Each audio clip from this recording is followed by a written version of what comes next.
So I was a little shocked and surprised to get here when I do. I'm the instructor of the 1 p.m. class. We're 1 to 9. By the time I got here, I saw all these houses still, and I was a little confused. Come to find out that there was just some miscommunication or basically things out of our hands that resulted in basically the crane and the trucks being rescheduled to come to a later date. But in a weird way, Carlito, as we've talked off camera, this was a blessing in disguise, right? Because it's a little bit more time for the students to dot those I's, cross those T's. Yes, sir. So earlier this morning, we had the first 3 classes all working together as a team. So all this stuff you see done, all this shiplap, the paint and the corrugated steel, that was all done today between 3 classes of about 12 students. So roughly about 36 students were out here working together. And what was really neat about it, I wasn't here to experience it personally, but from what I heard from Nelson or other instructors, the students were working like they had a hive mind.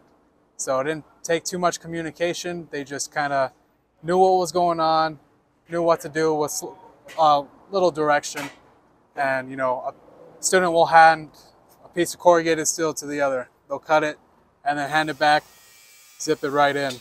And this was kind of the work atmosphere that we had this morning. Everyone was just on task and getting things done. So due to the crunch time, I think, you know, the students had some fire in them. They felt the tension, so they were working really diligently.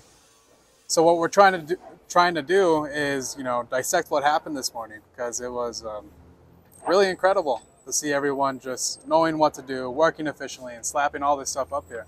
Like I said, they did all of this morning within, you know, 6 hours.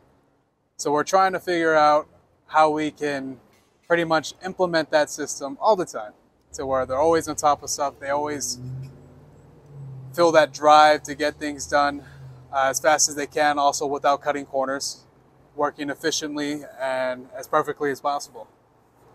Despite the bumps in the road, I'm pretty sure you're proud of your students. Oh yeah, I love these guys. You know,